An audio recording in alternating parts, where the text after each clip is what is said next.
She built her cabin against a granite cliff, a stone hearth with no fire.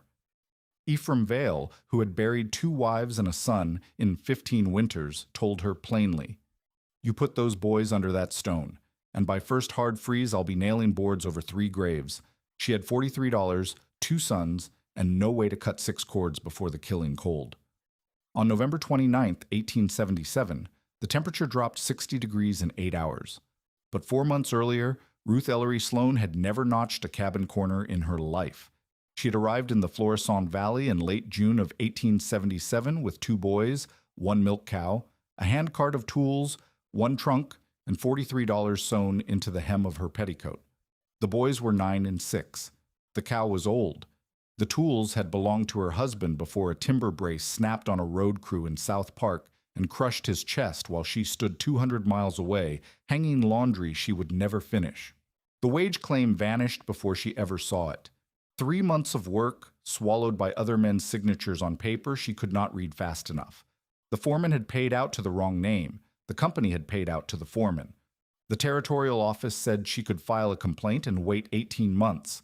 She had $18 at the time, a boarding house bill coming due, and 2 children who ate whether justice moved or not. She could not afford passage east. Her sister in Ohio had written back in April, "We cannot take 3 more mouths, you must understand." Ruth understood. She understood that family was a word people used until it cost them something. Her parents were dead. Her brother had moved to California and stopped writing. The world had made its position clear. She would find a way to live, or she would not live at all. Widowed women could claim land. That much the law allowed. 160 acres, free and clear, if she could improve it and hold it for 5 years. The Homestead Act did not ask whether she knew how to swing an axe. It did not ask whether she could frame a cabin. It only asked whether she could sign her name and wait out the winters. So she signed. The land office clerk had looked at her, and then looked at the map, and then looked at her again. "You sure about this one, ma'am? It's high, it's cold, and it's got a rock wall along the back that makes the tillable portion tighter than most." She had asked only one question.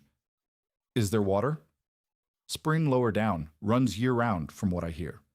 "Then I'm sure." The valley sat at 8,500 feet on the flanks of Pikes Peak. The air was thinner than anything Ruth had breathed in Missouri. Walking uphill made her lungs burn. The boys adapted faster, as children do, but the cow labored and had to be rested every half-mile on the final approach. The claim was bad by ordinary standards and good only by desperation. It sat at the edge of meadow and pine, where the grass gave way to timber, and the timber gave way to a red wall of south-facing granite that rose 40 feet before it broke into ledges and loose stone. The bench where she meant to build was flat enough for a cabin. The spring was 200 yards downslope. The nearest neighbor was a mile through trees that all looked the same. She stood on the bench the first morning and turned in a slow circle. The granite behind her was warm from the sun. The meadow before her was green with summer grass. The sky was the kind of blue that made promises the land would not keep. "Mama," said the older boy Thomas, "where's the house?" "We're going to build it." "Build it out of what?" Ruth pointed at the pines. "Those." Thomas looked at the trees. He looked at his mother. He was 9 years old and already understood more than she wanted him to. "Do you know how?" "I'll learn." Conventional wisdom arrived in boots 4 days later. His name was Ephraim Vale, and he was 58 years old, half deaf in one ear from a muzzle blast in the war, and weathered in the way that only men who had wintered above 7,000 feet could be weathered. He had survived 15 winters in the high country. He had buried 2 wives and 1 son. He walked with a limp from a leg broken under a falling horse in 1869. His opinion carried weight because his survival carried proof. He came to see the land. That was what he said. But Ruth understood that he had come to see the widow who thought she could homestead alone. She was splitting kindling when he rode up on a mule. The boys were gathering deadfall. The cow stood at the edge of the meadow, chewing grass that would be gone in 3 months. "Mrs. Sloan?" he said, dismounting. He did not ask her name. The valley already knew it. "Mr. Vale?" He walked the bench without asking permission. He kicked at the shallow soil. He counted standing timber with a glance that moved faster than Ruth could follow. He studied the granite wall for a long moment, his jaw working like he was chewing something he could not swallow. Then he came back to where she stood and delivered the inventory that would haunt her for months. You've got maybe 12 good pines within skidding distance. No team means you drag every log by hand. That's 100 yards average, uphill on half of them. A woman your size, you'll move 1 log a day if you don't hurt yourself. 12 logs gets you 1 wall. You need 4 walls, a roof, and a floor. You're already behind. Ruth said nothing. The axe hung loose in her hand. Your stove. He pointed at the second-hand sheet iron cook stove she had bought in Denver. That little thing might heat a room 12 by 12 if you feed it every 3 hours. But you can't feed it if you don't have fuel. A winter this high, you need 6 cords minimum. A full cord is 128 cubic feet. You know what that looks like? No. A stack 4 feet tall, 4 feet deep, 8 feet long. 6 of those. Each one takes a week to cut, buck, split, and stack, assuming you've got the saw, the axe, the wedges, and the back for it. He paused. You've got 2 boys who can carry kindling. That's not the same thing. Ruth felt the numbers land in her chest like stones dropped into still water. 6 cords, 6 weeks of labor she did not have, tools she could not afford, strength she had never tested. A cabin of any use must be tight, Ephraim continued. Every crack is a draft. Every draft is heat leaving. You build a loose cabin up here, you'll burn 8 cords and still wake up with frost on the blankets. Then I'll build a tight cabin. Ephraim laughed. It was not cruel, it was tired. Mrs. Sloane, I've watched carpenters with 20 years' experience chink a cabin wrong. You've never set a sill in your life. How do you know what I've done? Because if you had, you wouldn't have picked this claim. He gestured at the granite wall behind the bench. You're boxed in by rock. That face will shed water all over your rear wall come spring. You'll get ice dams in winter that'll crack any timber you set within 5 feet of it. And the shadow? He shook his head. That wall throws shadow past noon by October. You'll lose 2 hours of winter light you can't afford to lose. Ruth looked at the granite. She had seen it differently. She had seen the wall as a windbreak, a shield against the worst of the northwest storms. She had seen the rock as something solid to build against. Now she saw what Ephraim saw, an obstacle, a complication, another problem she did not know how to solve. You put those boys under a wall of stone, Ephraim said, and by first hard freeze I'll be nailing boards over 3 graves. The words hung in the thin air. Thomas had stopped gathering deadfall. He was watching from 20 yards away, close enough to hear. Ruth set the axe down slowly. Her hands were steady, but something inside her was not. Mr. Vale, I appreciate you coming out here. I appreciate the advice, but I didn't ask for it, and I don't recall asking whether you thought I could survive. Ephraim mounted his mule. You didn't have to ask, Mrs. Sloane. The answer's written all over this claim. He touched the brim of his hat. If you're still here by first snow, come find me. I'll tell you where the relief supplies get distributed. He rode away through the pines. Ruth watched him go until the trees swallowed him. Then she picked up the axe and went back to splitting kindling, because the work did not care whether she was afraid. That night, after the boys were asleep in the canvas lean-to she had rigged against a deadfall, Ruth sat with her back to the granite and counted what she had. $43. That would buy 2 partial wagon loads of sawn boards, or a winter's flour and lamp oil, or neither. She had already spent on tools, a broad hatchet, an auger, wedges, nails, extra window glass. The second-hand stove had cost $11, which meant every bite of food cost more than it should. 1 cow, giving milk for now. The boys drank it. She drank what was left. There would be no selling. 1 handcart of tools that had belonged to a carpenter who was dead. 2 sons who needed to eat every day regardless of what the calendar said. And 6 months, no, 5 months now, until the first killing cold. She pressed her palm against the granite. The sun had set an hour ago, but the rock was still warm. Not hot, not like a stoveplate, but warm in a way the ground was not, warm in a way the air was not. She did not think anything of it then. It was just a detail, filed away in the part of her mind that noticed things without knowing why. A storm came in late August. It blew out of the northwest in the middle of the night, and Ruth woke to the sound of canvas tearing and rain driving through gaps she had not known existed. She pulled the boys against her body and held the remaining canvas over them like a blanket while the water soaked through everything else. By morning, the lean-to was half collapsed. The blankets were drenched. The younger boy, William, coughed through the next 3 days with a rattling sound in his chest that made Ruth's hands shake every time she heard it. She understood then what she had not fully understood before. Finish before winter was no longer the schedule. The schedule was make one dry, wind-tight room before the next storm. The clock had started running faster than she could follow. The idea came from observation first, memory second. It began with small things, details she noticed without trying to notice. The rock behind the ruined lean-to stayed warm after sundown, not warm like a fire, but warmer than the air, warmer than the damp ground, warm enough that frost formed later there than on the grass 10 feet away. She noticed it the morning after the storm when she was hanging the soaked blankets on the rock face to dry. The granite was already warm from the morning sun, and the blankets dried faster there than they would have anywhere else.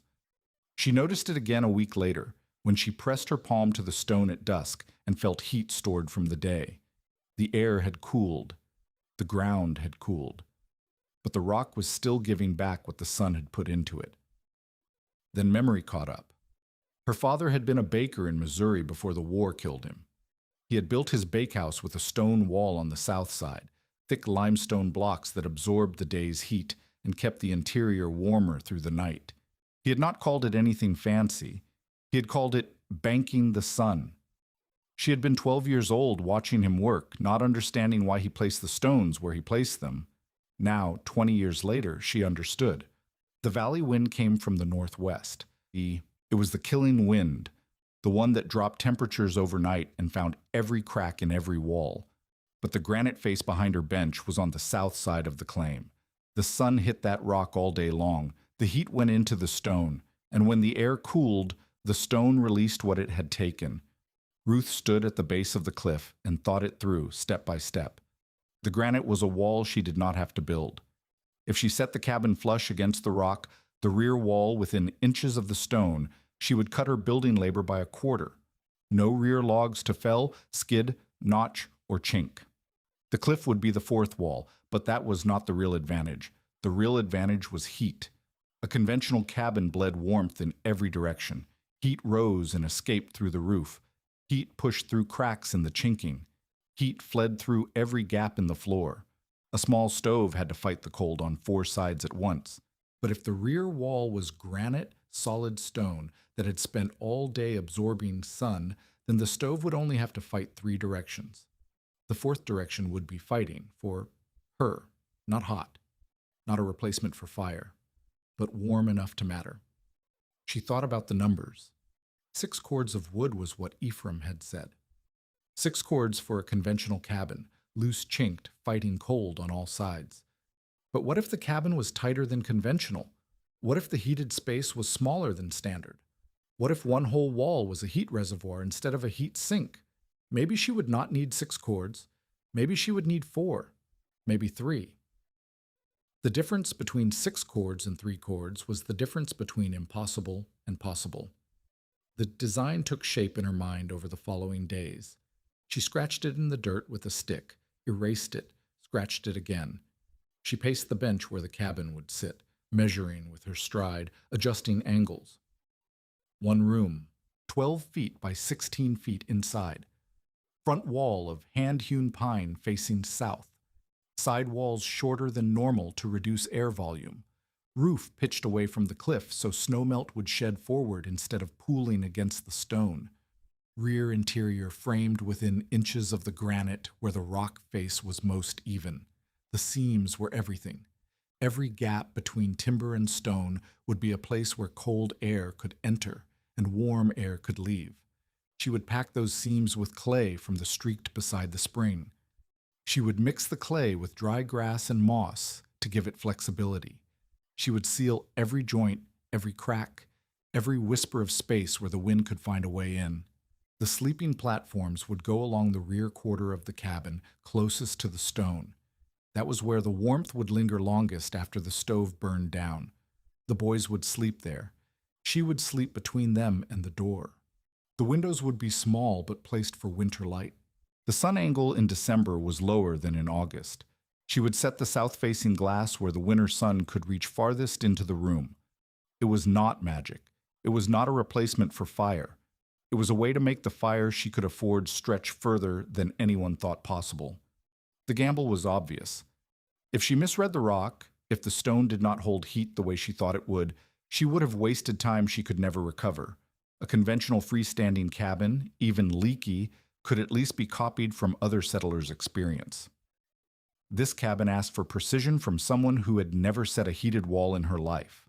Worse, a damp seam against stone could rot wood from the inside out. It could wick cold into the cabin instead of keeping it out.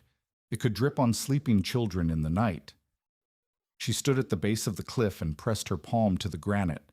The rock was warm, but September was not January. September sun was not weak, winter light slanting through bare trees. She did not know if the idea would work. She only knew that the conventional path led to a place she had already calculated. Not enough wood, not enough time, not enough strength. 3 graves.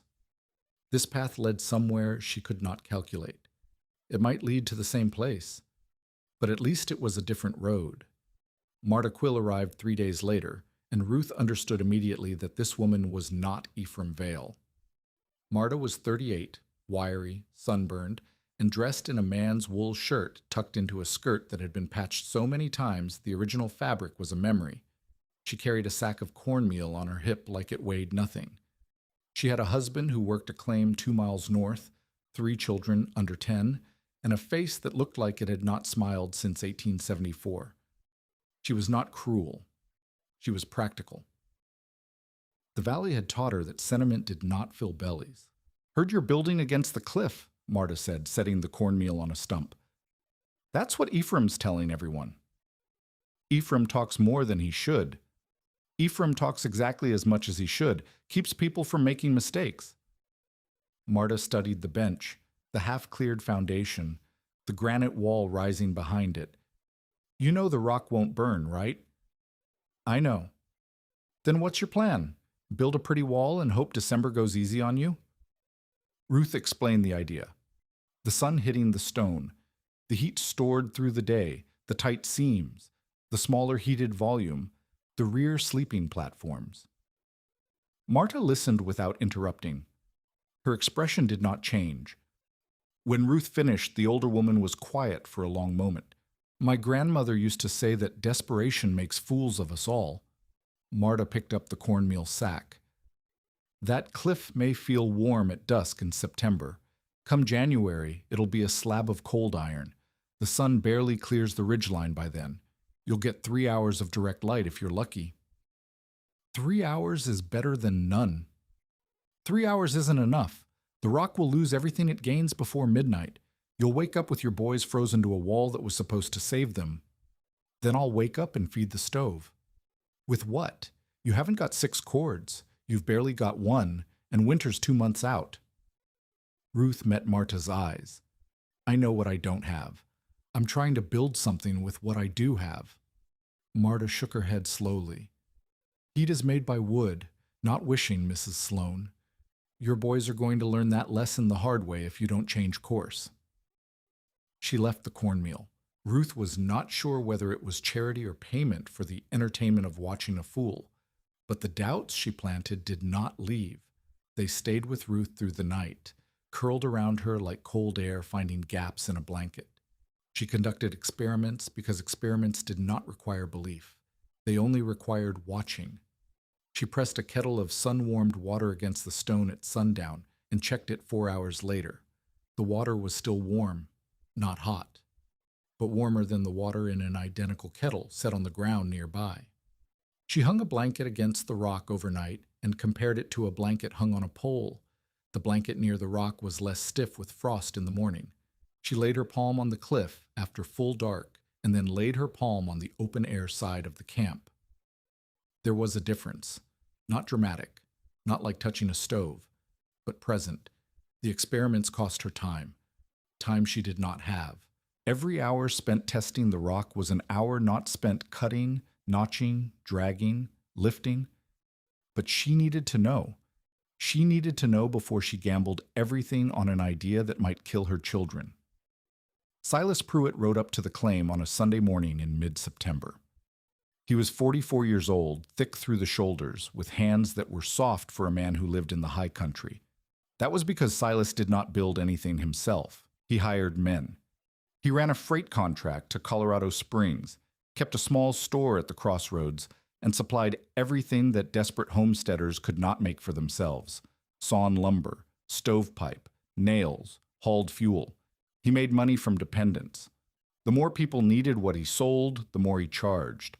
Ruth had avoided his store. The prices were ruinous, and she had heard stories about his credit terms from other women in the valley. Once you owed Silas Pruitt, you stayed in debt until he decided otherwise. Mrs. Sloane. He did not dismount. He sat his horse like a man surveying property he already owned. I heard about your building plans. News travels. Good news and bad news both. Yours is the bad kind. He smiled. His teeth were better than they should have been for a man his age. Building against a cliff, using the rock for heat. That's what Ephraim says you're doing. Ephraim says a lot of things. Ephraim's usually right. 15 winters makes a man reliable. Pruitt shifted in his saddle, leather creaking. But I'm not here to give you the same sermon he gave you. I'm here to offer you an alternative. I'm not interested in credit. You haven't heard the terms. I don't need to. Your terms end with me losing the claim. Something moved behind Pruitt's eyes, something that looked like respect and was probably closer to recalculation.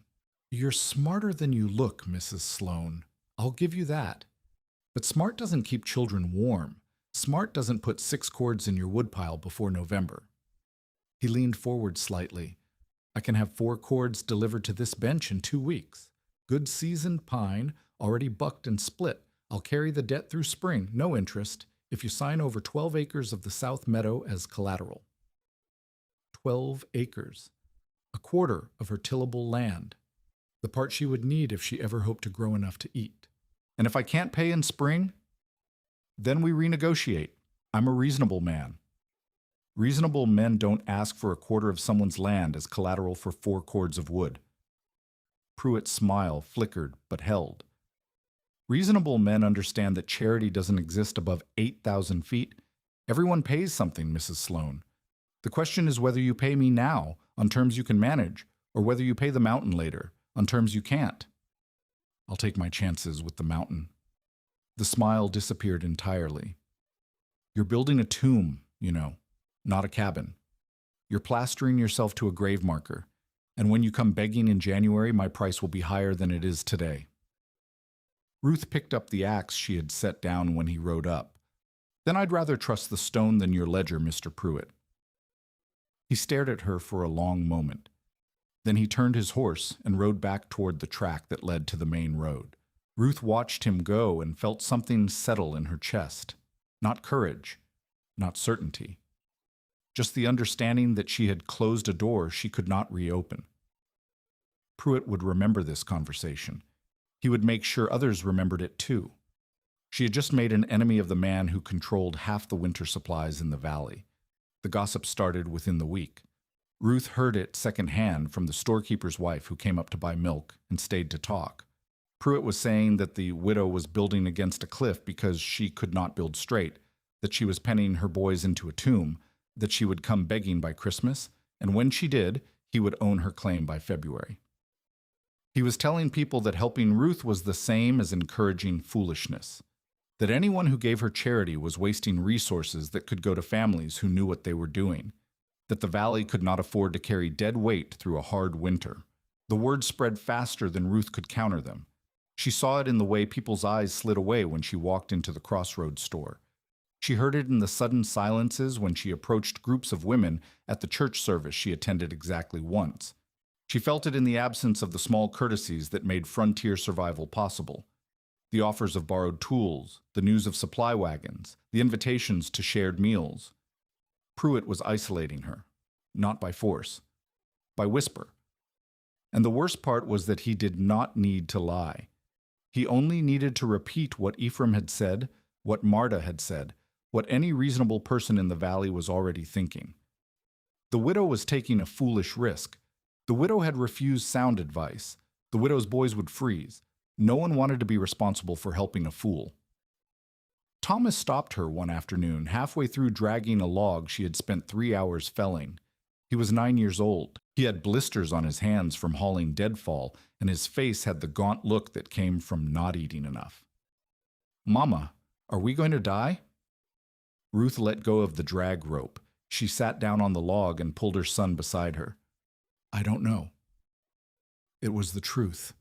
She would not lie to him. He was old enough to know the difference. "Mr. Pruitt says the rock won't work."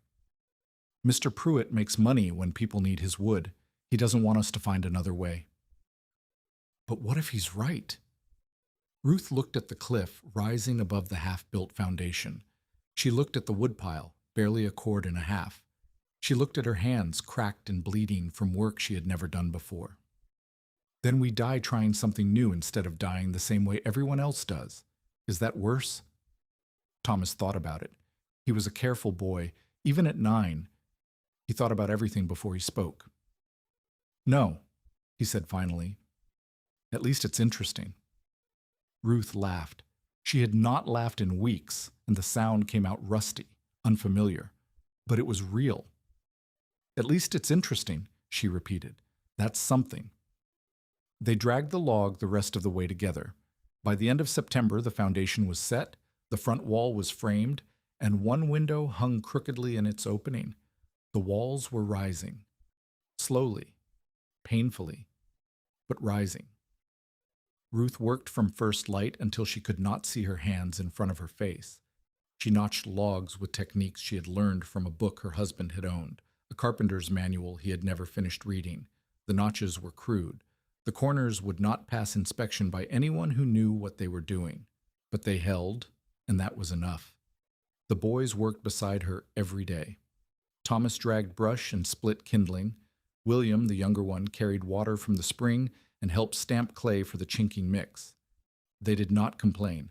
They understood, in the wordless way that children understand, that complaining would not change anything. The weather turned in early October. The first frost came, and then the second, and by the third morning the grass in the meadow was white until noon.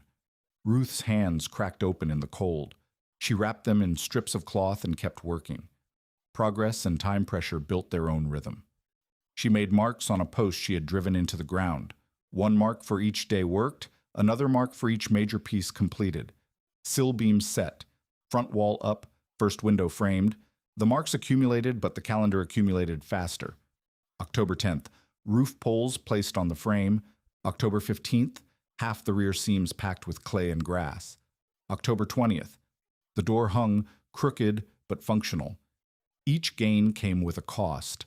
A roof pole slipped during lifting and caught Ruth across the shoulder. The bruise turned black and spread down her arm. She could not raise her left hand above her head for 4 days. The clay pit she had been using turned to sludge after 2 days of rain. She had to find another source, half a mile upslope, and haul buckets through mud that sucked at her boots with every step. The cow wandered during a fog and did not come back for 2 days. Ruth spent hours she could not spare searching through timber that all looked the same. When she found the cow, tangled in brambles near a ravine, she led it home by rope and understood that one more mistake like that would kill them all. October 25th. She needed nails. The frame needed more reinforcement than she had planned.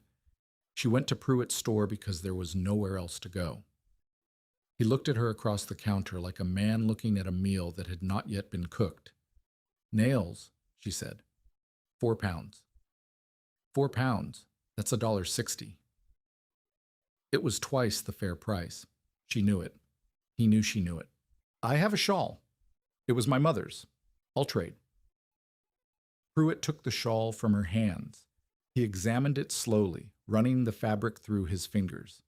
It was good wool, hand-loomed, with embroidery along the edges. 3 pounds, he said. 4. 3. Take it or leave it. She took it. She walked out of the store with 3 pounds of nails and hands that shook with something between anger and shame. Behind her, she heard Pruitt say to his clerk, "That's the one who's building against the cliff. Let's see how long those nails last against January." Marta Quill appeared at the claim 2 days later. She did not explain why she had come. She set a sack of lime on the ground near the foundation and stood there with her arms crossed, watching Ruth work. "I told you so," she said. Ruth did not look up from the seam she was packing. "I know. The whole valley thinks you're going to die." "I know that too." Marta was silent for a long moment. Then she kicked the sack of lime toward the foundation. "That's for the chinking. Mix it with your clay. It'll set harder." Ruth finally looked up. "Why?" "Because I can't stand watching children starve." Marta's face was as hard as ever, but something in her voice was not. "Even the children of fools." She left without another word.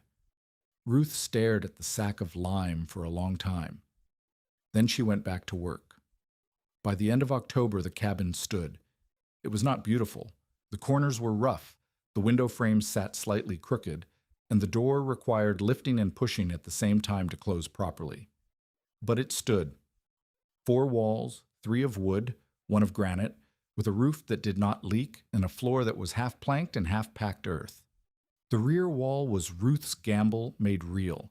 She had scribed the timbers to the rock's uneven face as closely as she could manage, using soot marks and a bent wire compass she had made from scraps.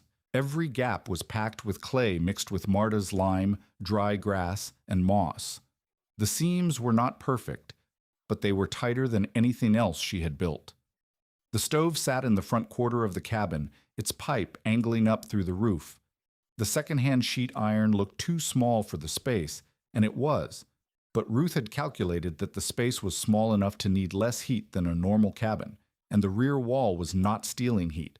The rear wall was supposed to be giving heat back. The sleeping platforms ran along the back quarter, boards set on log frames close enough to the granite that Ruth could touch the stone without leaving the bed. The boys would sleep there. She would sleep between them and the door, so that if anything came through in the night, it would reach her first. The woodpile sat beside the cabin under a lean-to roof, 1 cord and a half, maybe a bit more. It was not enough. Ruth knew it was not enough. If the cabin worked the way she hoped, it might be barely enough. If the cabin did not work, they would burn through everything by January and spend February choosing between freezing and walking out with nothing. She stood in the doorway of the cabin on the last day of October and looked at what she had built. The granite rose behind the rear wall, pink and gray in the late afternoon light. The sun had crossed the ridgeline hours ago, but she could still feel warmth radiating from the stone. Thomas and William sat on the sleeping platform, wrapped in blankets that were finally dry. The stove was not lit. The air inside the cabin was cool, but not cold. "Mama," said William, "is the house done?" "The house is done." "Does that mean we're safe?" Ruth looked at the woodpile. She looked at the sky, where clouds were building over the peaks to the northwest. She felt the weight of what she had built pressing against the weight of what she did not know. "No," she said, "it means we have a chance." The clouds thickened through the night. By morning, the first snow of the season was falling. The first November snow melted by noon, leaving the ground black and wet. But the message was clear. Winter had announced itself. Everything that came next would be a countdown. Ruth spent the first week of November on refinements she had not had time for during the frantic building.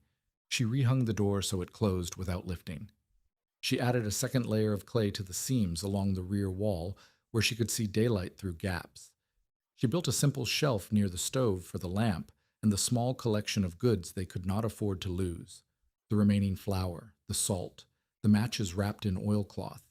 The boys settled into the cabin like animals finding a den. William claimed the corner of the sleeping platform nearest the granite, pressing his back against the stone at night and declaring it his spot. Thomas slept on the outer edge, closer to the door, because he was older and understood without being told that someone should be between his brother and whatever might come through. The stove worked, after a fashion. The draw was inconsistent, sometimes it pulled clean, sometimes it backed smoke into the room until Ruth opened the door, but it made heat, and heat was what mattered. She fed it sparingly, counting every stick, measuring every fire against the pile outside. 3 days into November, Ruth made her first systematic observation. She hung 2 identical wet cloths overnight, one on a nail near the front wall, one on a nail near the rear sleeping platform. In the morning, the front cloth was stiff with frost. The rear cloth was damp but pliable. She repeated the test the next night. Same result. She set a bucket of water near the front door and another near the rear wall. The front bucket skinned over with ice by dawn. The rear bucket did not. The differences were small. They were not dramatic. They would not impress anyone who walked in expecting to find a warm room without a fire. But they were measurable. They were real. The granite was holding heat, not enough to keep the cabin warm alone, but enough to create a difference between the front of the room and the back. Enough to make the sleeping platform survivable through the night with only a banked stove instead of a roaring one. Ruth began keeping records. She scratched marks on the wall above the sleeping platform with a piece of charcoal. The date, the wood used the night before, the thickness of ice on the front bucket, the time she had to rise to feed the stove. The marks accumulated into a kind of language only she could read. Ephraim Vale returned on the 9th of November. He did not announce himself. Ruth heard the mule's hooves on frozen ground and came out of the cabin with the axe in her hand, because she had learned that visitors in the high country were not always friendly. Ephraim dismounted slowly. His bad leg was worse in cold weather, and he moved like a man carrying more years than he had been given. He did not greet her. He walked past her to the cabin, ducked through the doorway, and stood in the center of the single room for a long moment. Ruth followed him inside. The boys were at the spring, fetching water.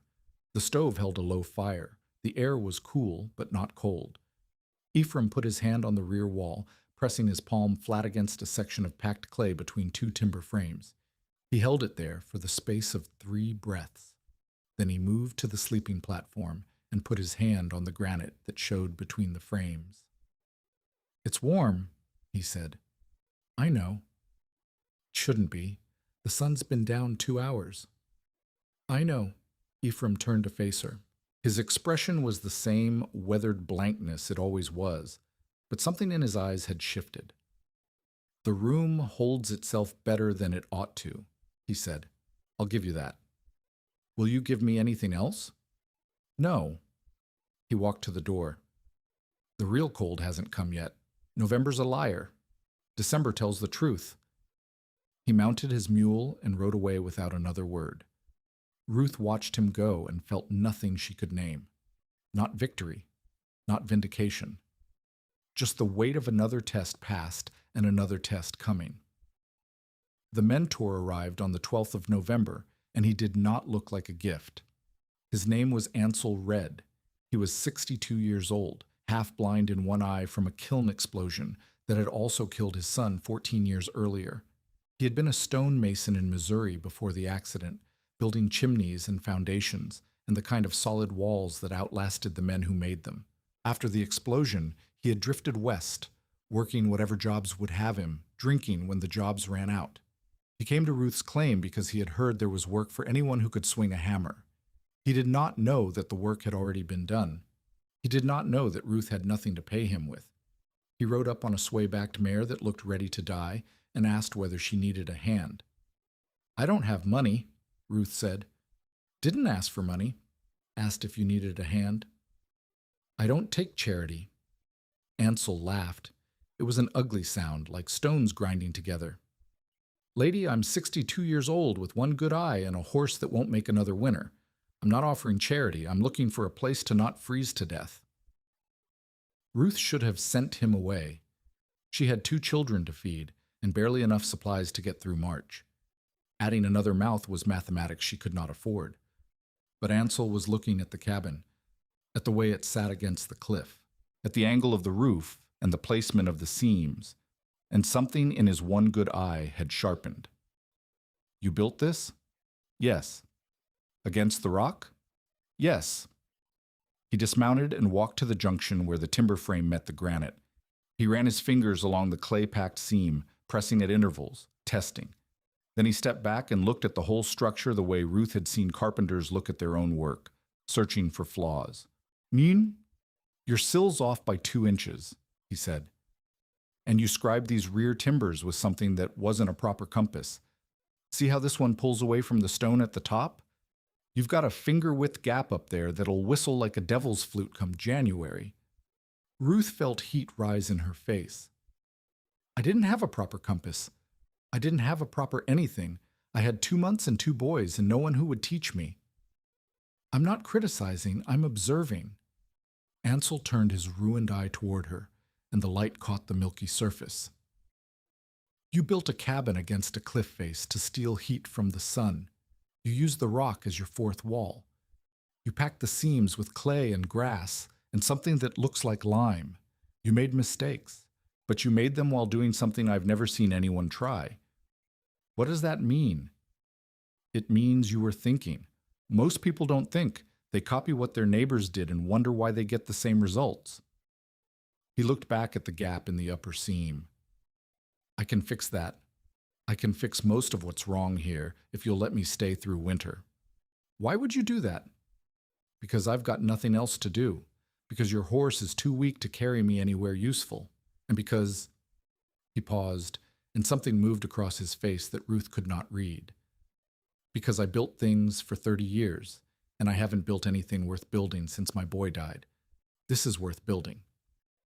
Ruth thought about the mathematics. 1 more mouth, 1 less share of everything, but also 1 more pair of hands, 1 set of skills she did not have, 1 chance to fix mistakes she could not see. You can stay in the lean-to, she said. We don't have room inside. The lean-to will do. Ansel unsaddled his mare. Now show me where you're getting your clay. That upper seam needs packing before the next hard freeze. The first lesson came that afternoon. Ansel walked Ruth along the base of the cliff, pointing at sections of granite she had not examined closely. He showed her how to read the stone, where water had seeped and frozen, leaving white mineral stains, where cracks in the rock would expand with ice and contract with thaw, spitting grit into any seam built too close, where the surface was dry and stable, and where it was not. You built against a good section, he said, pressing his palm to the cliff face behind the cabin. Mostly. But here, he pointed to a spot above the roofline. See that vein of darker stone? That's where water runs. Come spring, you'll have melt dripping down the rock and pooling against your roof joint. I didn't know to look for that. No reason you would. Stone talks, but you have to learn its language.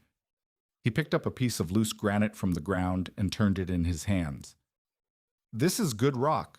Pikes Peak granite. Dense, slow to heat, slow to cool. It'll store warmth better than sandstone or limestone. You picked your claim well, even if you didn't know why. I picked it because it was cheap.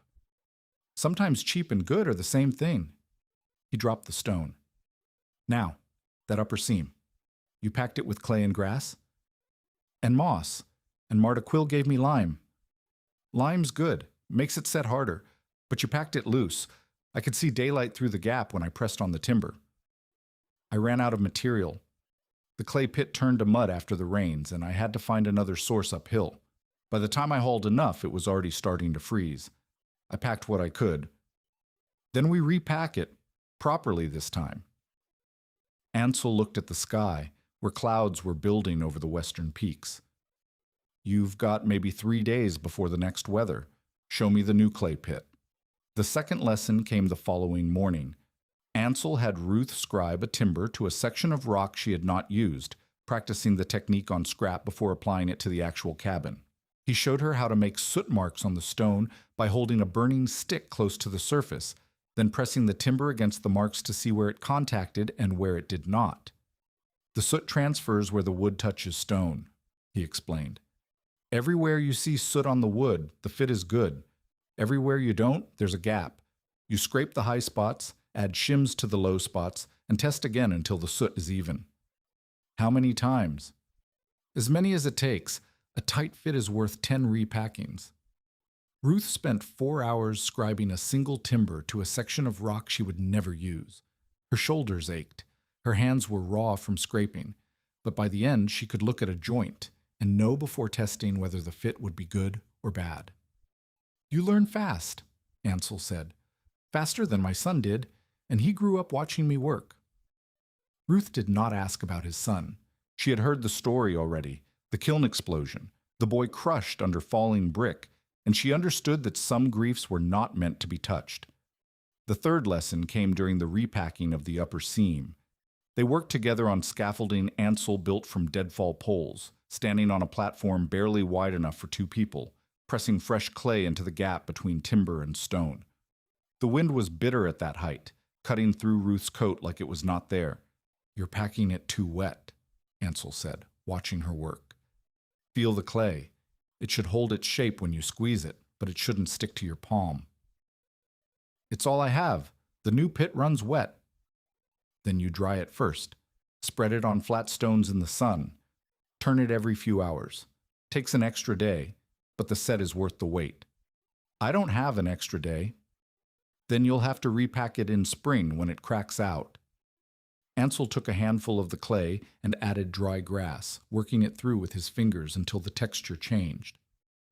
"Here, grass absorbs the excess water. Use more than you think you need." Ruth adjusted her mixture. The new clay packed differently, firmer, less likely to squeeze out under pressure. The gap in the seam began to disappear. "Air is the thief," Ansel said as they worked. "That's what my father told me, and his father told him. Every gap you leave is a door for the cold. Every crack is a window for the wind. You're not building a cabin, Mrs. Sloane. You're building a trap. The heat goes in, and your job is to make sure it can't get out. Stop the thief." That's the lesson. Everything else is technique. By mid-November, the cabin was tighter than it had been. The upper seam no longer whistled when the wind blew. The door hung properly. The gaps Ruth had missed during the frantic building were filled, one by one, with clay and grass, and the patience of a man who had spent 30 years learning how stone and wood and air moved against each other. But the woodpile had not grown. Ruth counted it on the 18th of November, 1 cord and 3/4, maybe a bit less. Ansel's presence meant a third body burning warmth, a third share of food, a third portion of everything stretched thinner than it had been. She counted the days left until spring. 120 at minimum, probably 130. That was roughly 1/3 of a cord per month, which was not nearly enough for a conventional cabin, but might be enough for a cabin that held heat the way hers did.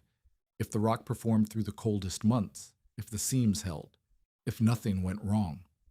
Ephraim Vale came back on the 22nd of November.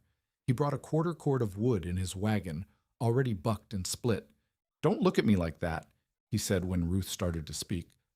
"This isn't charity. Your cow's giving good milk, and I've got a pregnant wife who can't keep anything else down. I'm buying milk. You're taking payment in kind. A 1/4 cord is more than any milk is worth." "Then I'm overpaying. Take it or I leave it here anyway, and you can explain to your boys why you refuse to let them live through February." Ruth took it.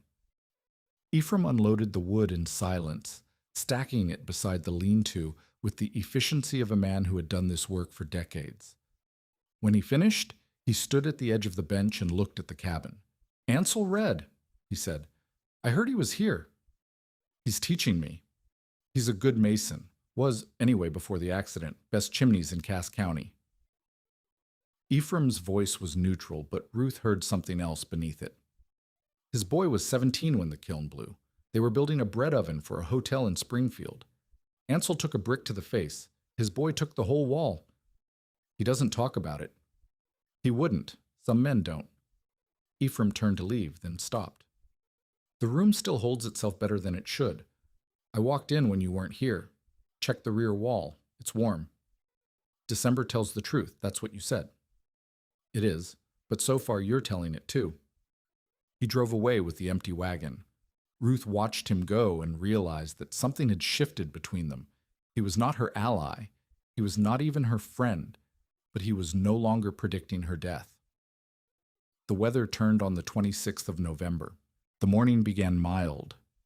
Too mild, Ansel said, with the air heavy and the clouds building in layers from the west.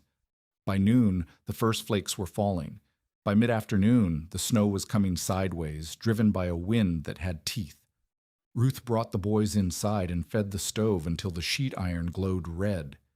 The temperature outside dropped as she watched, the cold arriving not gradually but in waves, each gust colder than the last. "I've seen this pattern before," Ansel said. He stood at the window watching the snow. The warm air goes out, the cold air comes down. When it comes down fast, people die. How fast? Fast enough. By evening, the drifts were 3 feet deep on the windward side of the cabin. The stove was burning steadily, but Ruth could feel cold pressing through the front wall, probing for the gaps she had missed. The rear wall was warmer. She could feel the difference with her palm, but the difference was smaller than it had been in early November. The sun had not reached the cliff face properly in days. The rock was losing its stored heat faster than it was gaining new warmth. "We need to conserve," Ansel said. "Shorter fires, more clothing.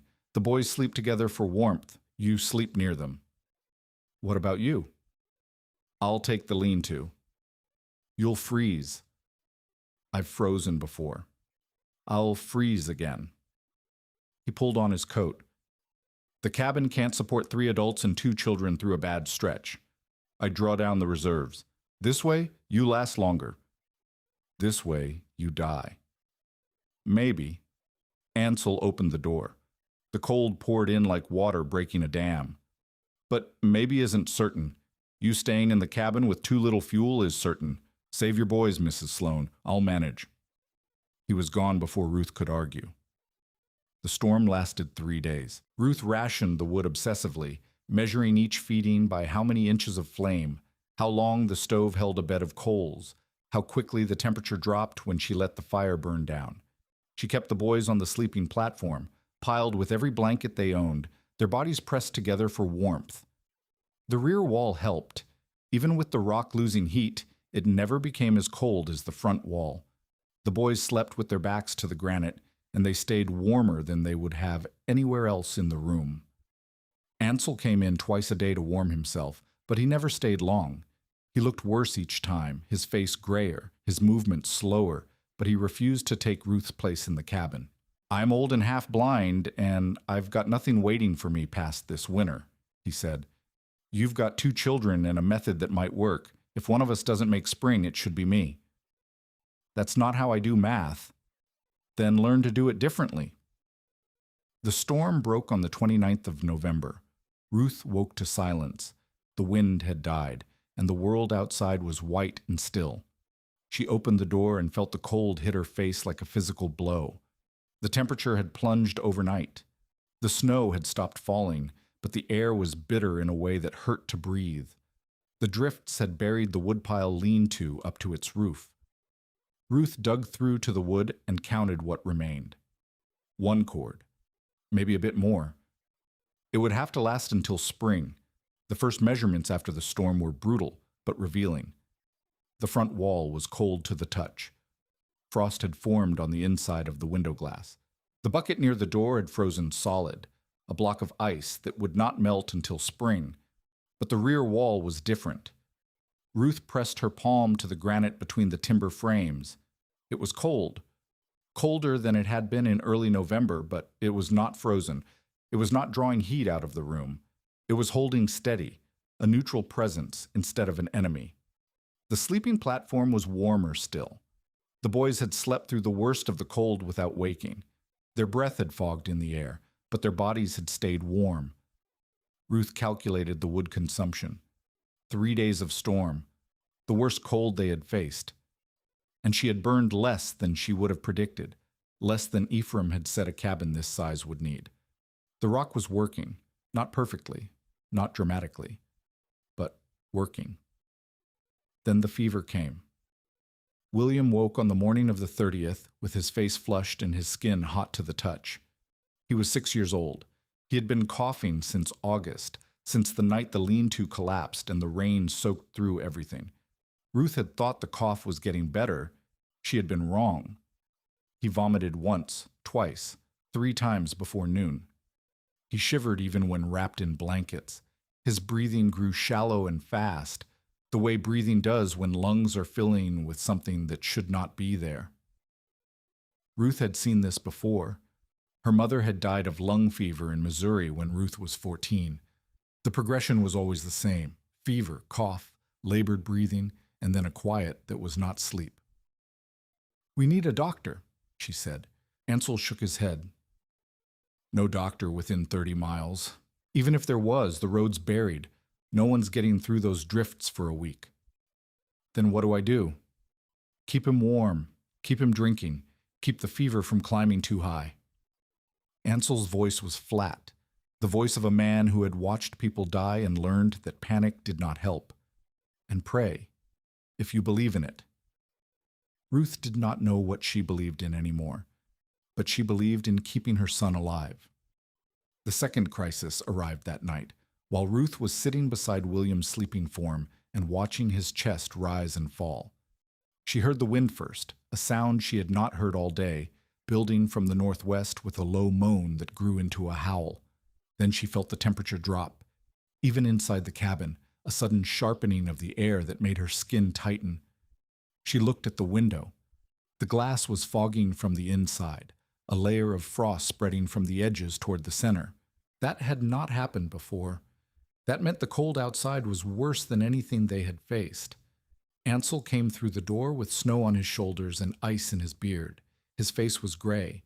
His hands were shaking. "Bad," he said. "Very bad. Dropped 20 degrees in the last hour, still dropping." "How much worse?"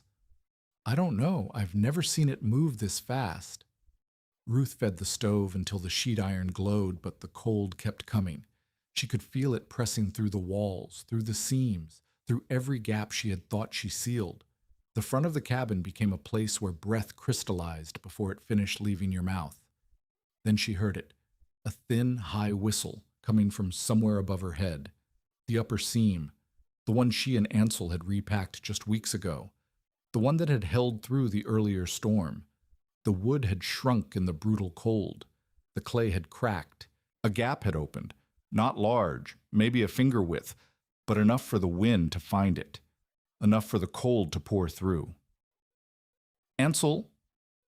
He was already moving. He grabbed the bucket of reserve clay from beside the stove, the clay Ruth had kept soft by storing it near the warmth, and began climbing the makeshift scaffold, but his hands were shaking too badly.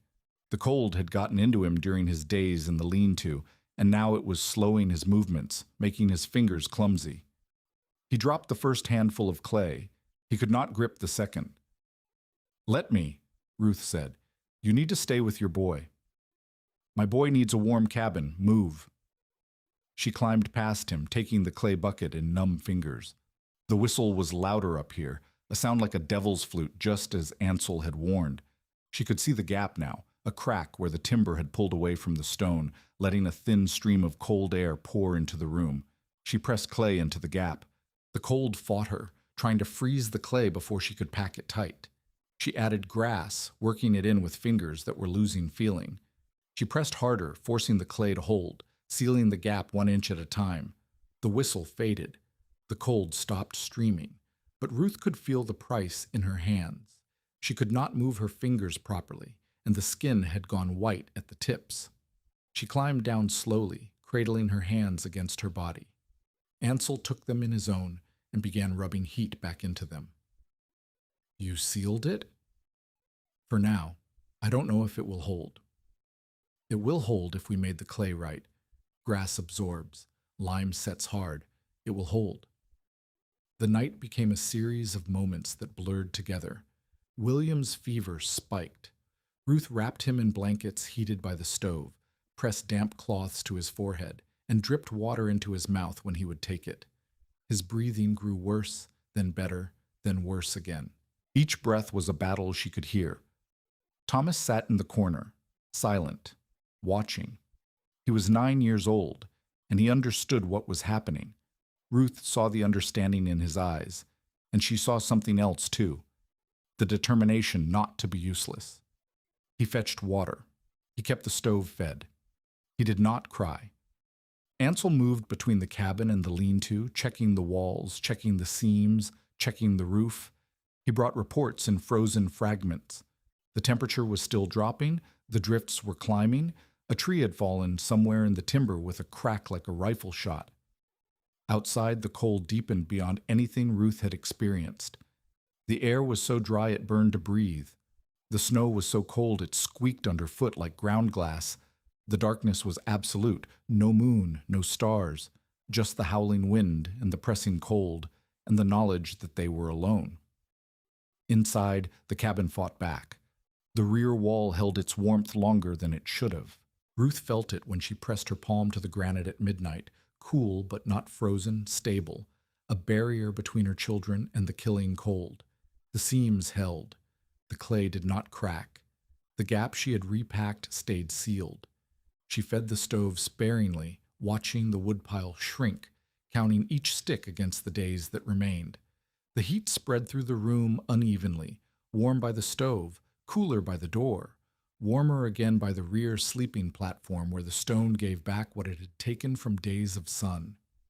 At 2 a.m, William's fever broke. He shivered violently, soaking the blankets with sweat, and then his breathing eased. His color improved. He asked for water in a voice that sounded like himself. Ruth held him and did not let go until dawn.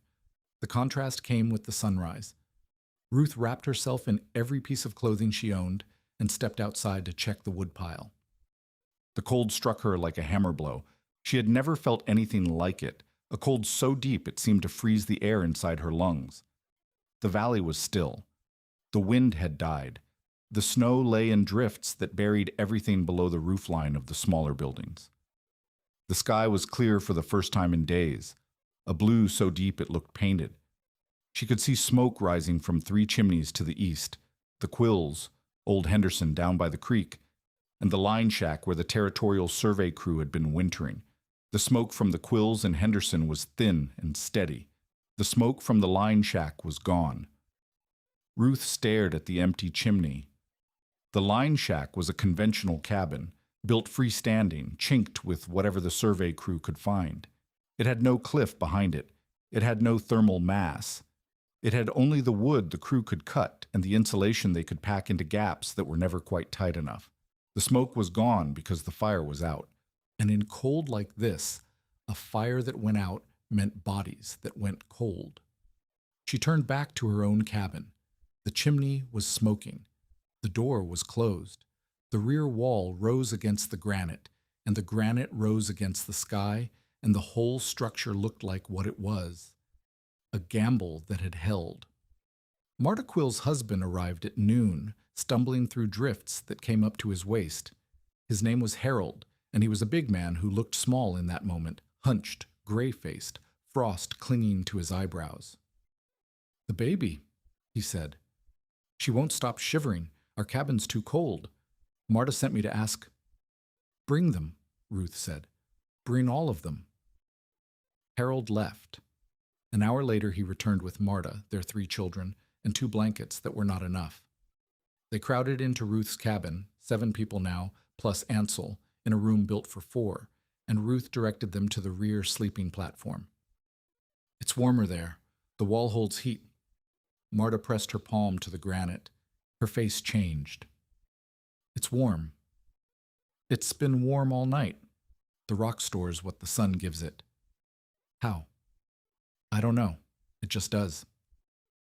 The Quill family huddled against the rear wall, their children sandwiched between the adults, their bodies slowly warming. Marta's infant daughter stopped shivering. Her color returned. She began to cry, and the crying was the most beautiful sound Ruth had heard all winter, because crying meant alive. The 3rd wave came that afternoon. Ruth heard shouting from somewhere down the slope, a man's voice, ragged, desperate. She opened the door and saw a figure struggling through the snow, dragging something behind him. It was Silas Pruitt's hired hand, a young man named Decker, who had been cutting wood for Pruitt's store since October. He was dragging Pruitt himself, and Pruitt was not moving. Ruth and Ansel went out to meet them. They took Pruitt's arms and pulled him the rest of the way to the cabin. His skin was gray. His lips were blue. His eyes were open but unseeing. "Found him in the barn," Decker gasped. "Went out to check the stock. Didn't come back. Found him face down by the trough. He's barely breathing." They hauled Pruitt inside. Ruth directed them to the rear sleeping platform, pushing the Quill children aside to make room. She stripped Pruitt's frozen coat and wrapped him in blankets that had been warming against the granite. "Press against him," she told Marta. "Both sides. He needs body heat." Marta looked at the man who had spent months trying to destroy Ruth's reputation. Then she looked at Ruth. "Do it," Ruth said. "He's a human being." Marta pressed against Pruitt's left side. Harold pressed against his right. The children piled blankets on top. Ruth fed the stove and prayed to a God she was not sure she believed in. An hour passed. 2. Pruitt's breathing steadied. His color improved. He opened his eyes and looked around the cabin without comprehension. "Where?" "My cabin," Ruth said. "Against the cliff.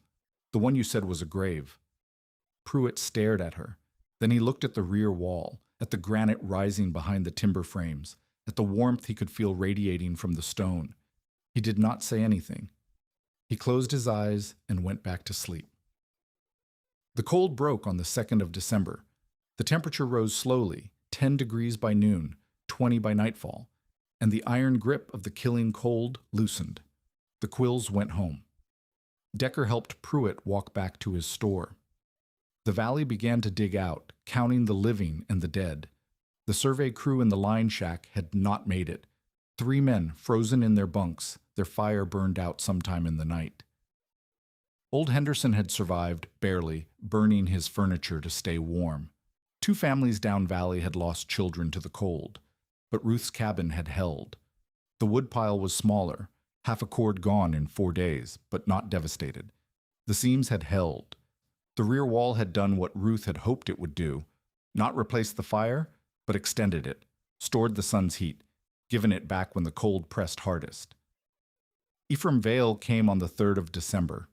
He stood in the doorway of the cabin and looked at Ruth for a long moment. "I was wrong," he said. Ruth waited.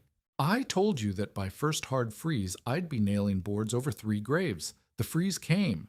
The graves didn't." He stepped inside, put his hand on the rear wall, and felt the warmth that still radiated from the stone. "The room holds itself. I've never seen anything like it. It's not magic. It's just stone and sun and tight seams. I know what it is. I just never thought to use it that way." He turned to face her. "You've got something here, Mrs. Sloane. Something people need to know about." "I know.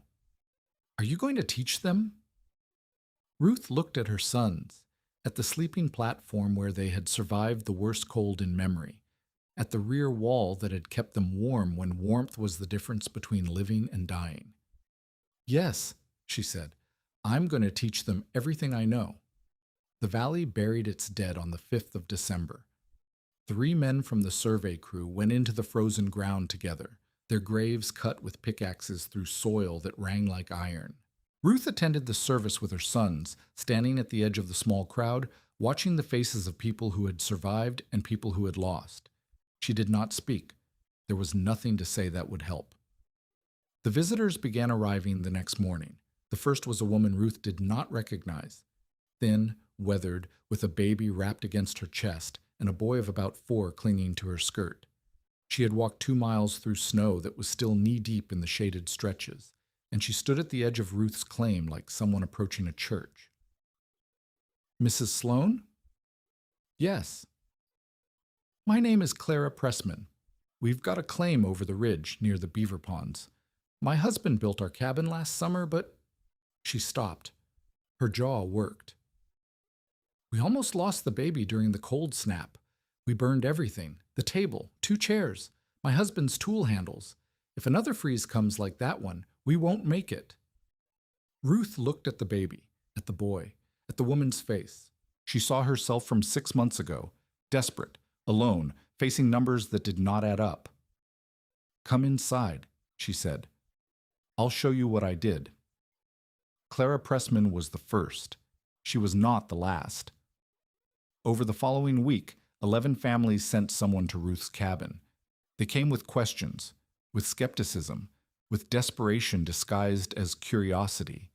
They pressed their palms to the rear wall and felt the warmth that should not have been there. They examined the seams, the timber-to-stone interface, the placement of the sleeping platforms. They asked how and why and whether it could work for them. Ruth answered every question. She held nothing back. "The rock stores heat from the sun," she explained to a group of 3 men who had come from Down Valley. "It releases the heat slowly as the air cools. If you build tight against the stone, truly tight, with no gaps for air to pass, the rock becomes part of your heating. Not a replacement for fire, but a partner with it." "We don't have a cliff," one of the men said. "Our claim's in the meadow." "Then you use what you have, a thick stone wall on the south side, rocks piled inside the cabin near the stove, anything that absorbs heat during the day and releases it at night. The principle is the same. Store the warmth, keep it from escaping, make every fire work harder than it would otherwise." She drew diagrams in the dirt. She walked families through her cabin, pointing at each element, the tight seams, the smaller heated volume, the sleeping platforms placed for maximum benefit. She taught them to read the sun angle in December, to feel for drafts with a candle flame, to pack clay with enough grass to keep it from cracking. Some of them listened. Some of them nodded politely and went home to do what they had always done. But some of them understood, and those were the ones who would survive the next hard freeze. Marta Quill came back on the 10th of December. She did not come with questions. She came with an offer. "Our pantry wall faces south," she said. "It's loose chinked and it leaks heat like a sieve. Harold and I want to fix it before January. I can show you how." "I know you can.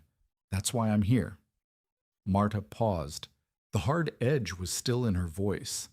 But something else was there too, something that might have been respect. "I told you the rock would be cold iron by January. I was wrong. You were being practical." "I was being afraid. There's a difference." Marta looked at the rear wall, at the granite that had saved her infant daughter's life during the worst of the cold. "Heat is made by wood," I said. "Turns out heat can be made by stone too if you know how to ask it." Ruth spent 2 days at the Quill homestead, helping Marta and Harold retrofit their pantry wall. They salvaged flat stones from a collapsed sheep pen and stacked them against the interior of the south-facing wall, leaving space for air to circulate between the stones and the timber. They repacked the chinking with clay mixed with lime and grass. They built a simple shelf along the base of the stone stack, where they could set containers of water to absorb and release heat. It was not the same as building against a cliff, but it was the same principle: thermal mass, tight seams, smaller heated volumes.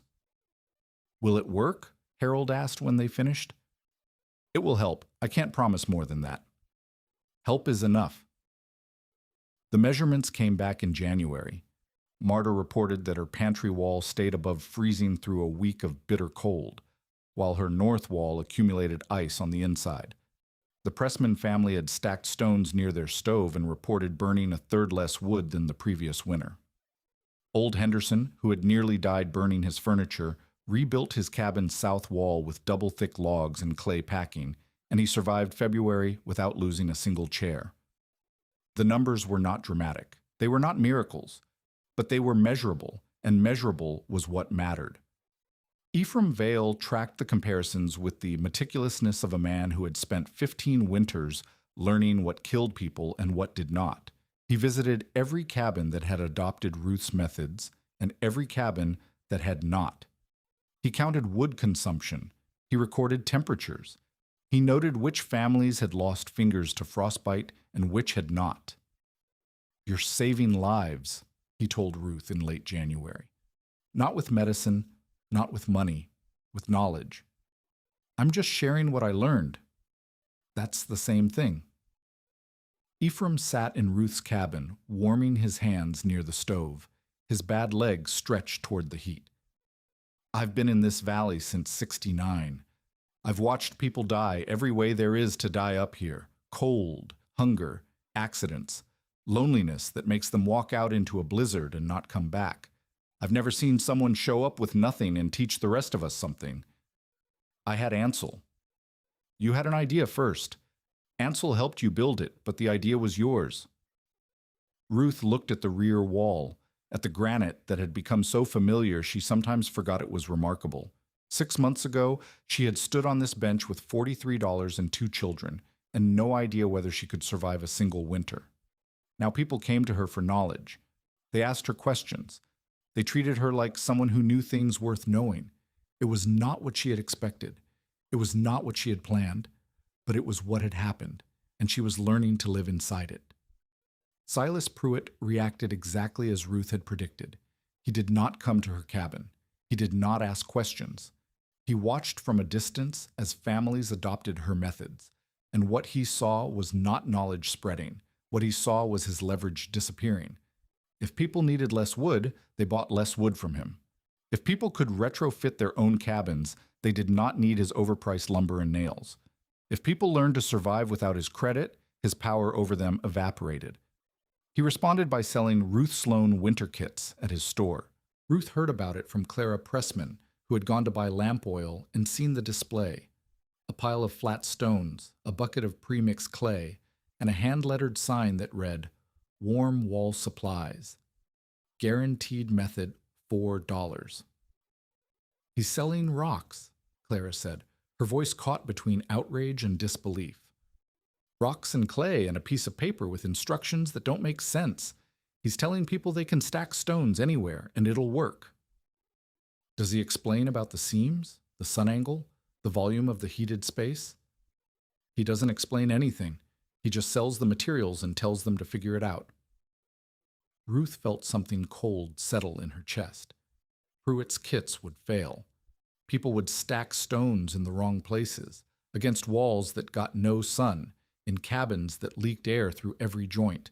They would spend their money and freeze anyway, and they would blame the method instead of the execution. I need to talk to him, Ruth said. He won't listen.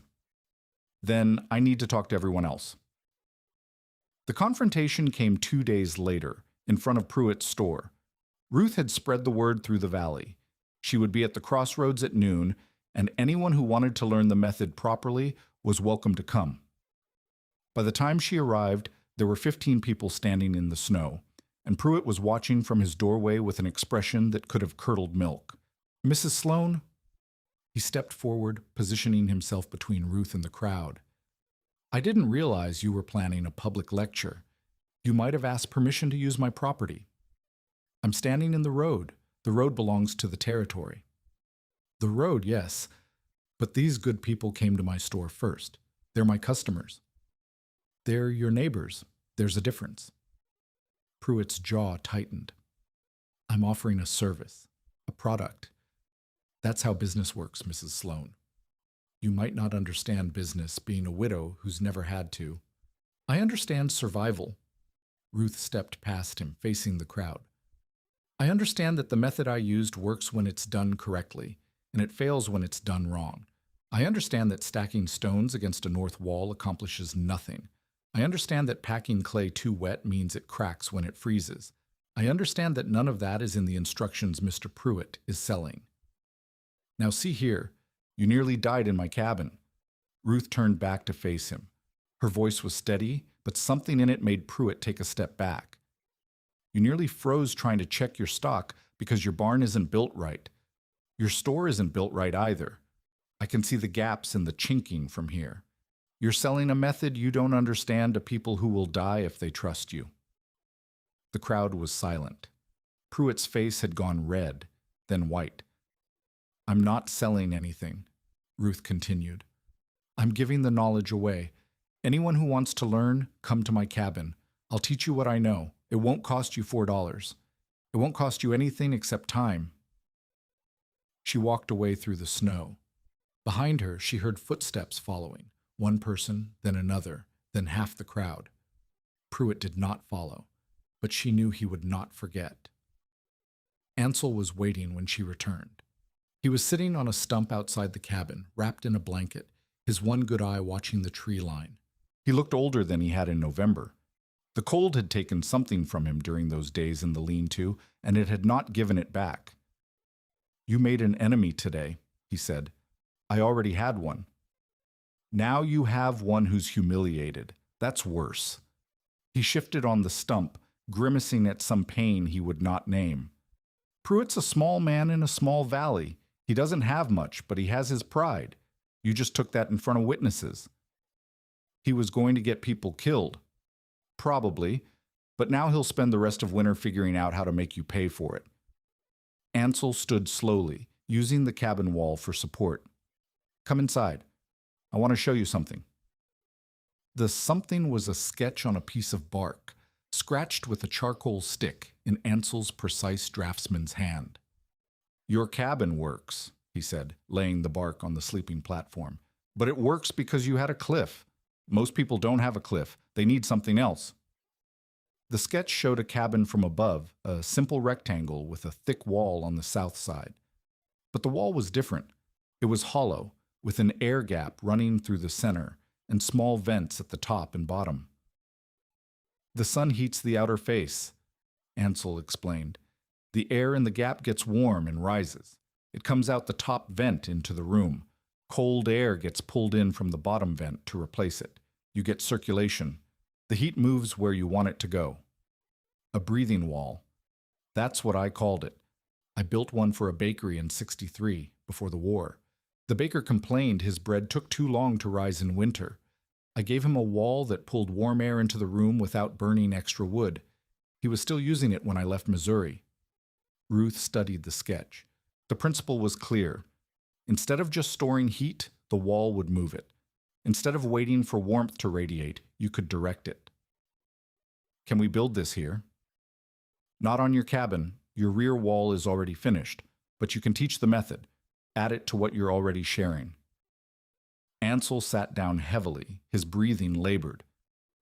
"I wrote down the specifications, the gap width, the vent sizes, the materials that work best. It's all there." "Why are you giving me this?" Ansel was quiet for a long moment. When he spoke, his voice was softer than Ruth had ever heard it. "My boy was going to be a builder. Better than me, I thought. He had the eye for it, the patience. He was 17 when the kiln collapsed, and he was under that wall because I told him to stand there. I told him it was safe." Ruth did not speak. There was nothing to say. After he died, I stopped building. I stopped doing anything useful. I drank. I drifted.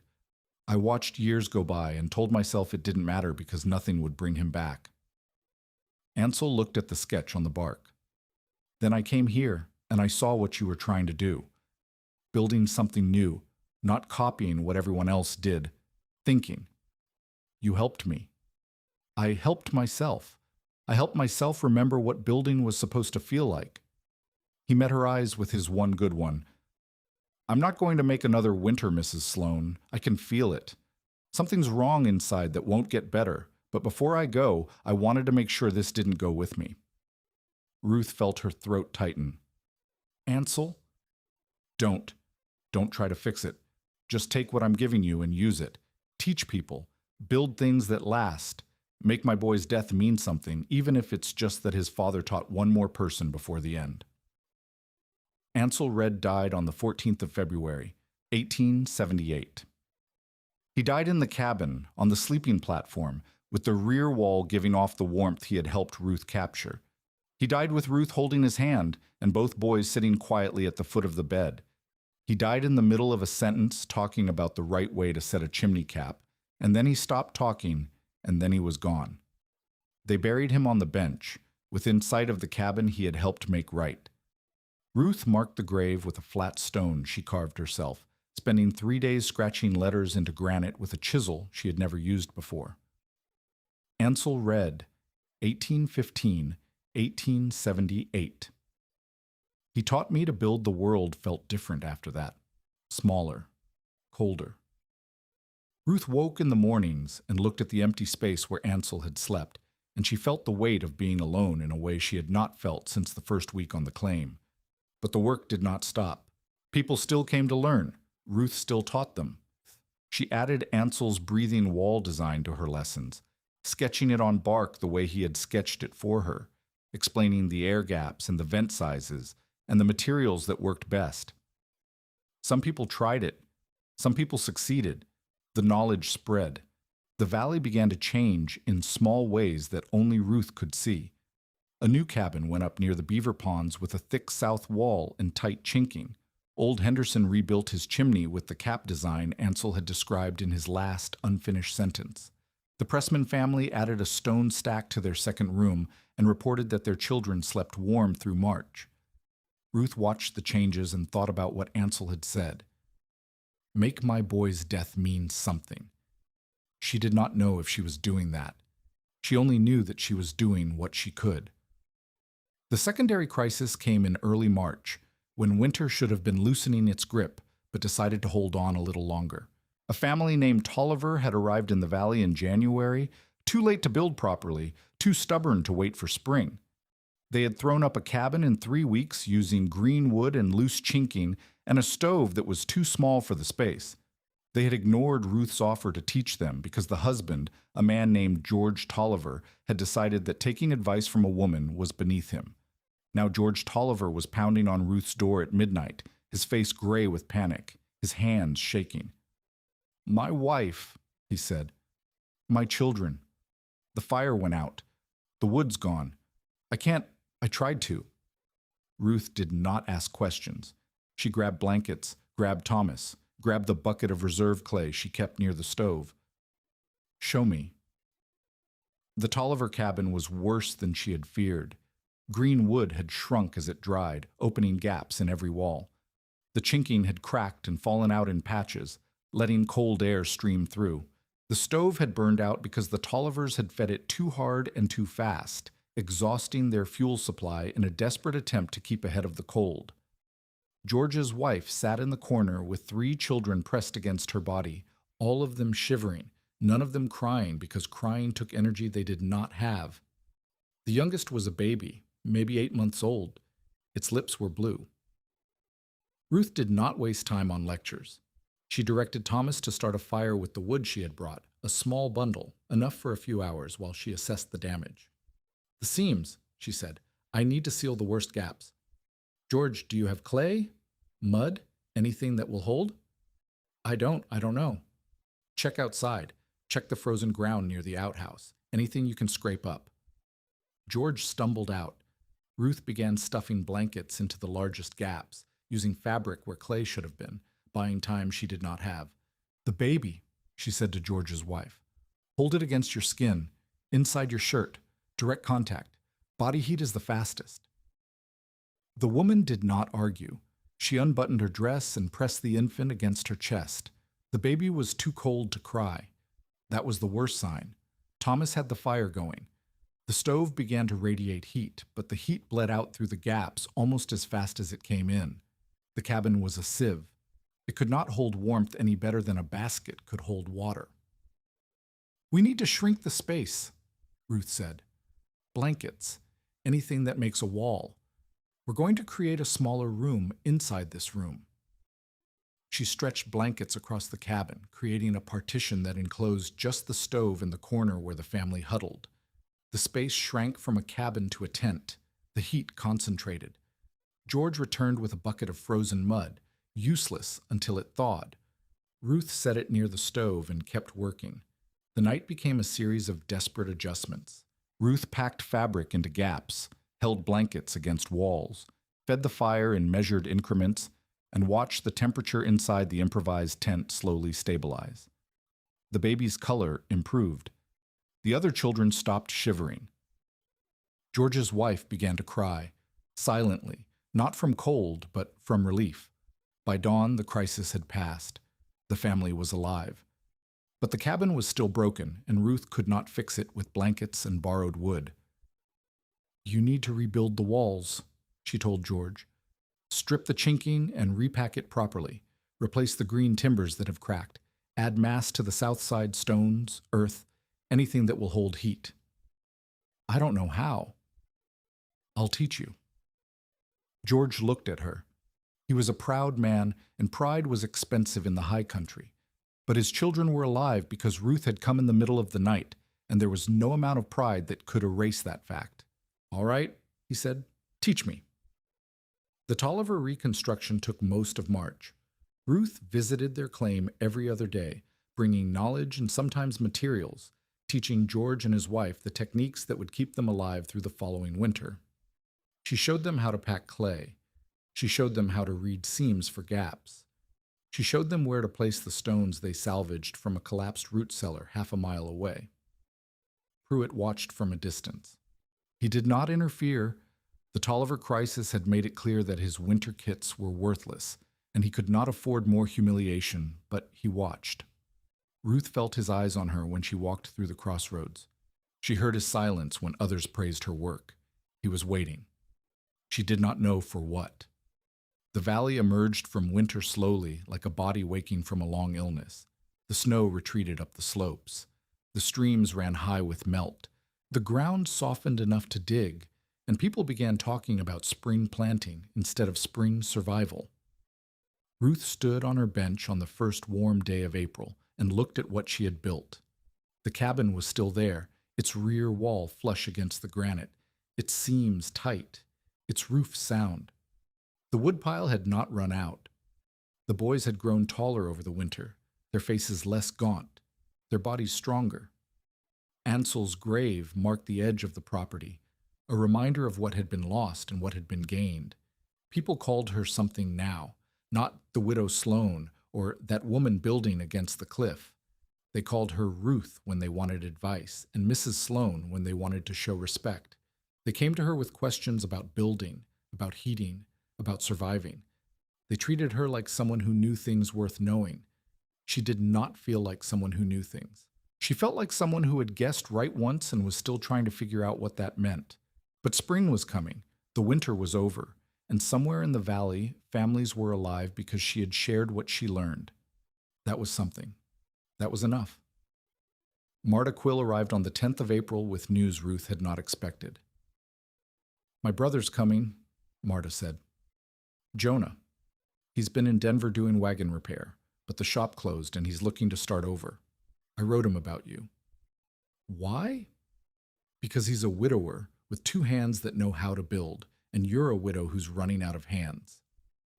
Marta's tone was practical, as always. "He's not looking for a wife. You're not looking for a husband, but he can help, and you need help. The math is simple." Ruth did not know what to say. She had not thought about the future beyond the next winter, the next lesson, the next family in crisis. The idea of someone coming specifically to help her was foreign enough to feel suspicious. "When?" "2 weeks, maybe sooner if the roads dry out." Ruth looked at her cabin, at the bench, at the valley spreading out below. She thought about Ansel, about what he had given her, about what she was supposed to do with it. "Tell him I could use a good carpenter," she said, "if he's willing to learn some new methods." "I already told him. He said he was willing to learn anything that kept people warm." Jonah Quill arrived on the 23rd of April, driving a wagon loaded with tools and looking like a man who had run out of places to run. He was 34 years old, lean in the way that comes from not eating enough, with hands that were calloused in the patterns of someone who had spent years gripping hammer handles and saw grips. His wife had died 3 years earlier in a cholera outbreak that had swept through the Denver boarding houses. He had no children. He had no property. He had a set of carpentry tools, a wagon that needed new axles, and a letter from his sister saying there was work in Florissant if he was willing to learn. Ruth met him at the edge of her claim. She did not offer pleasantries. She pointed at the cabin. "The rear wall is built against the cliff. The stone holds heat from the sun and releases it at night. The seams are packed with clay, grass, and lime. The sleeping platforms are positioned for maximum benefit from the thermal mass. Do you understand any of that?" Jonah studied the cabin. His eyes moved the way a craftsman's eyes move, measuring, assessing, questioning. "I understand some of it. The rest I'd need to see working. Then come inside. She showed him everything: the timber to stone interface, the clay packing, the soot mark scribing technique Ansel had taught her, the breathing wall design on bark that Ansel had left behind. She explained the principles: mass, sun, tight seams, smaller volumes, and she watched his face as he listened. He did not interrupt. He did not argue. He asked questions only when he did not understand, and his questions were precise. The air gap in this breathing wall, he said, pointing at Ansel's sketch. What happens if moisture gets in? Does it rot the interior timber?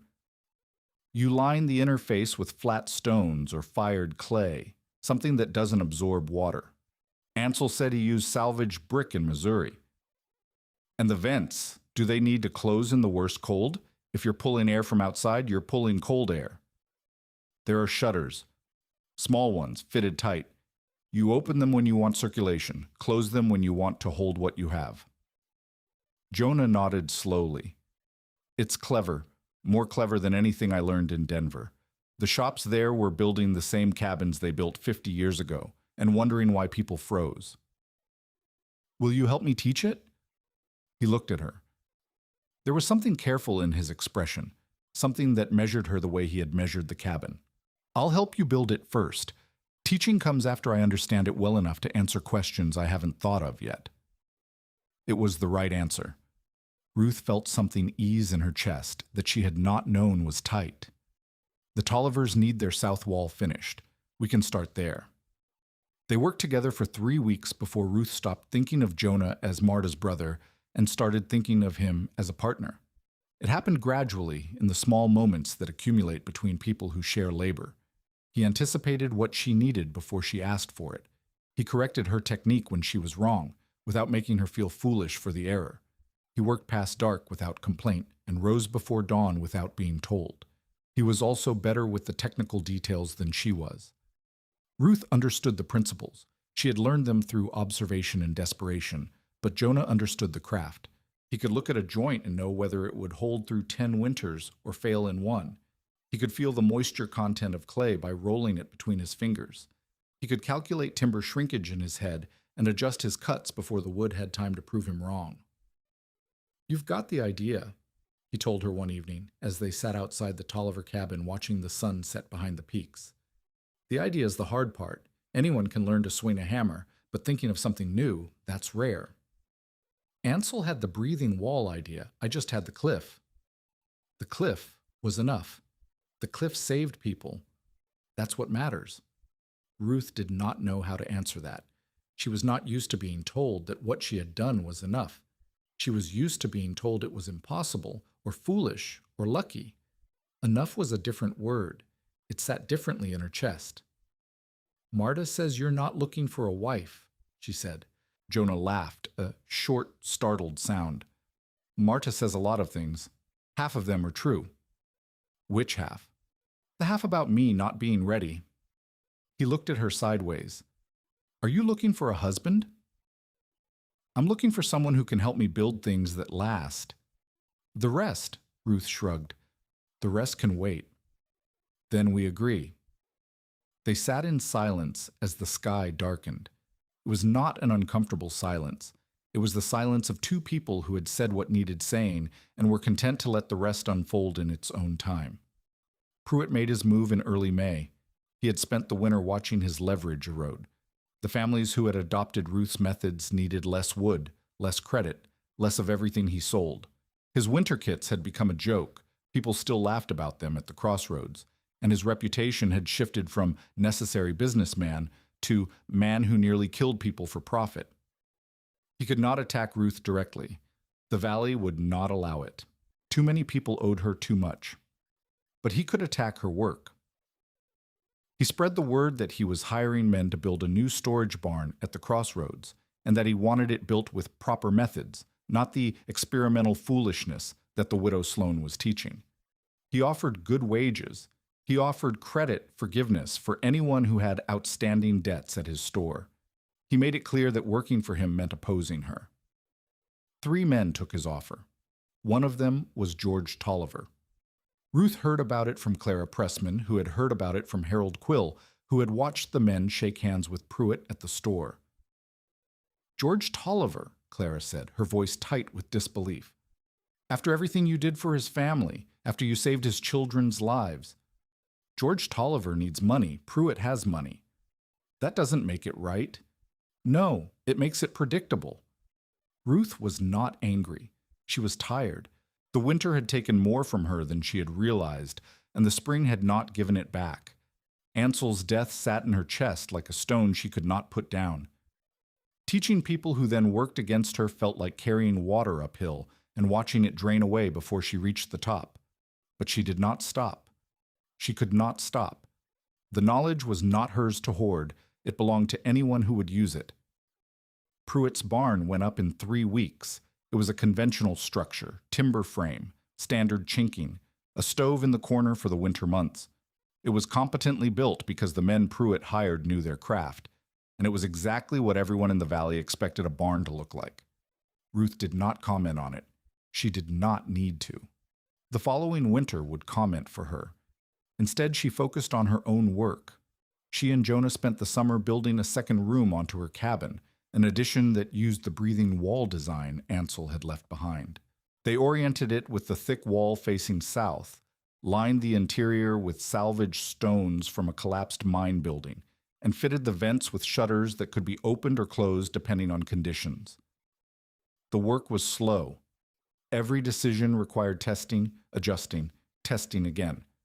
But by September, the addition was finished, and Ruth had something she had not had before, proof that the method worked without a cliff. "Anyone can build this," she told the people who came to see. "You don't need a granite wall behind you. You need mass, sun, and tight seams. You need to think about where the heat goes and build accordingly." Some people listened. Some people built. And slowly, the valley began to change. The winter of 1878 to 1879 was milder than the one before, but it was still winter. It was still cold enough to kill. Pruitt's barn failed in January. The chinking cracked in a hard freeze, the same hard freeze that Ruth's cabin weathered without incident, and the cold poured through the gaps. The goods stored inside froze solid. $200 of merchandise, ruined in a single night. Pruitt came to Ruth's claim the next morning. He did not knock. He stood at the edge of the property, hands at his sides, face gray with something that might have been humiliation and might have been defeat. "How do I fix it?" he said. It was not a question. Ruth could have refused. She could have reminded him of every insult, every lie, every attempt to destroy her reputation. She could have told him that the knowledge she offered freely was not something he deserved. Instead, she said, "Come inside. I'll show you." She taught him the way Ansel had taught her, through work, not lecture. She walked him through the seams in his own barn, pointing out the gaps he had missed, the places where green wood had shrunk away from the chinking. She showed him how to repack with clay and grass, how to check for drafts with a candle flame, how to add mass to the interior walls. Pruitt did not argue. He did not make excuses. He worked in silence, following her instructions, doing what she told him to do. When they finished, 3 days later, with the barn sealed properly and a stone stack added along the south wall, he stood in the doorway and looked at what they had built together. "I was wrong about you," he said. "You were wrong about the method." "I was wrong about both." He turned to face her. "I told people you were building a tomb. I told them you were going to get your children killed. I told them—" He stopped. His jaw worked. "I told them things that weren't true because I was afraid you were right and I didn't know how to be." Ruth did not know what to say. She had expected many things from Silas Pruitt. She had not expected honesty. "The valley needs what you know," he said. "I can see that now. I'm not going to fight it anymore." He walked away through the snow. Ruth watched him go and felt something shift inside her. Not forgiveness, exactly, but something close to it. The weight she had been carrying since autumn became slightly lighter. Jonah asked her to marry him in the spring of 1879. He did not make a speech. He did not drop to one knee. He was repairing the axle of his wagon when he said it. his hands covered in grease, his face streaked with dirt. "I'm not ready to stop working with you," he said, "and I don't think I'm going to be ready anytime soon, so it seems to me we might as well make it official." Ruth looked at him. He was not handsome in the way her first husband had been handsome. He was not charming or romantic or any of the things she had once thought she wanted, but he was steady. He was capable. He was the kind of man who would stand beside her for 30 years and never make her feel like she was carrying more than her share. Is that a proposal? It's a question. The proposal comes after, if you say yes. Yes. Jonah smiled, a rare expression on his weathered face. Then I propose we get married before the ground freezes, so I don't have to sleep in the lean-to another winter. They married in October, in a ceremony at the Crossroads church that half the valley attended. Marta stood beside Ruth. Ephraim Vale stood beside Jonah.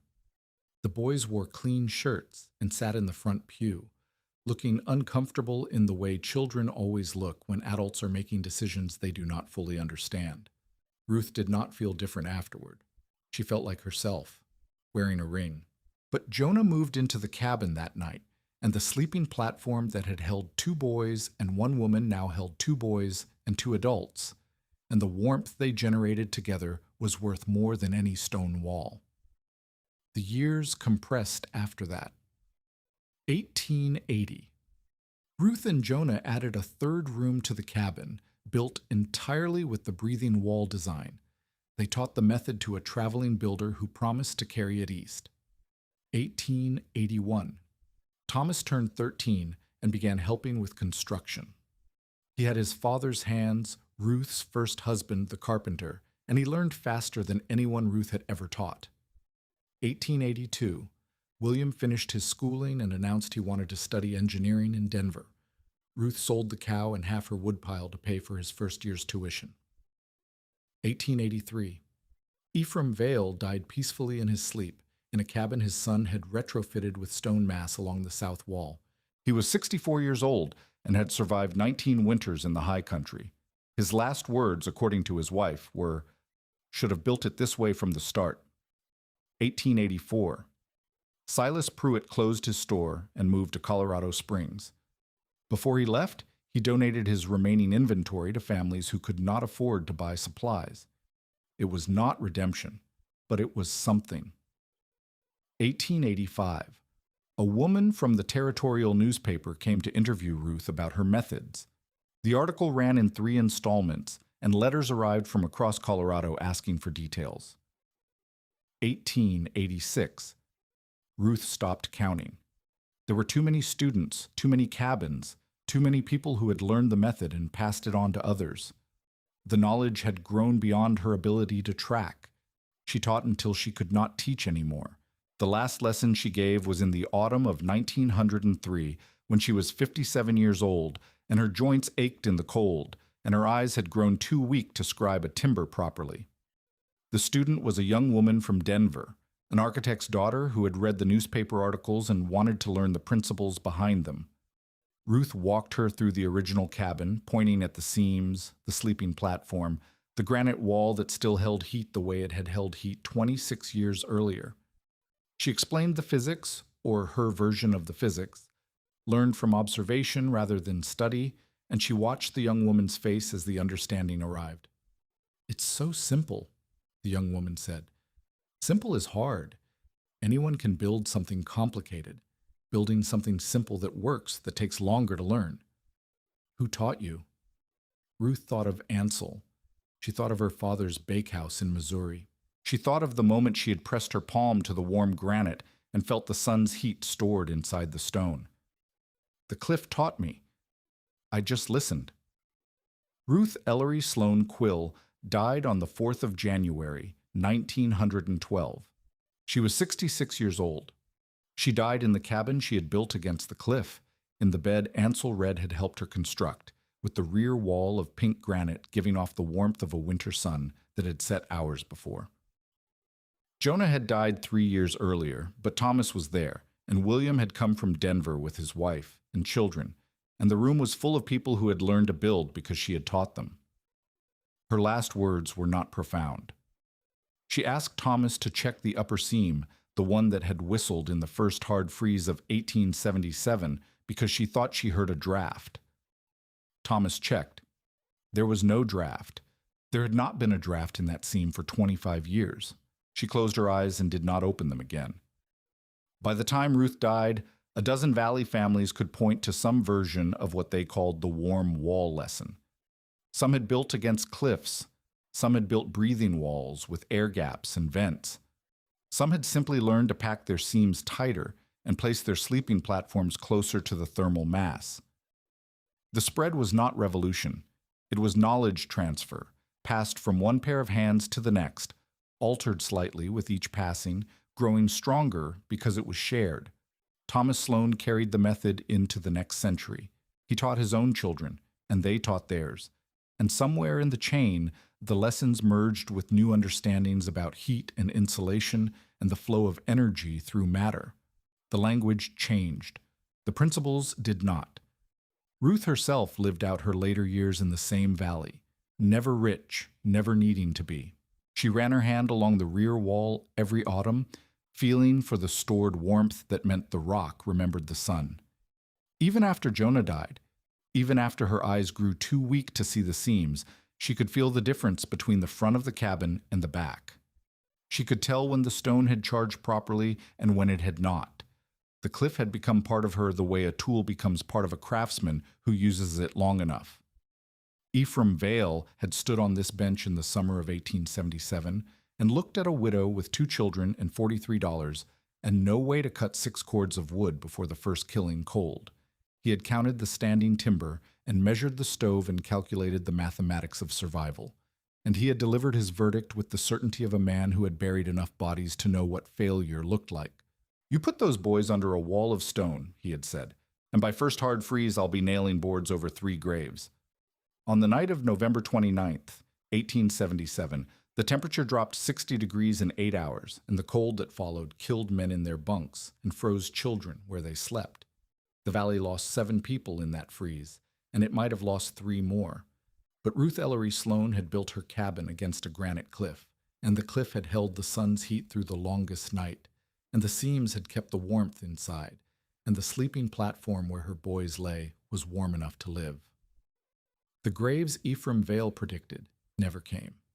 Instead, there was a cabin with a warm wall and a woman who learned to teach what she knew. There was a valley that changed because she shared what the stone had shown her.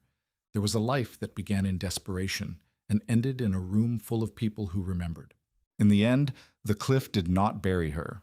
It learned the sun's heat by day and handed it back to her all night, and she lived long enough to teach others to do the same.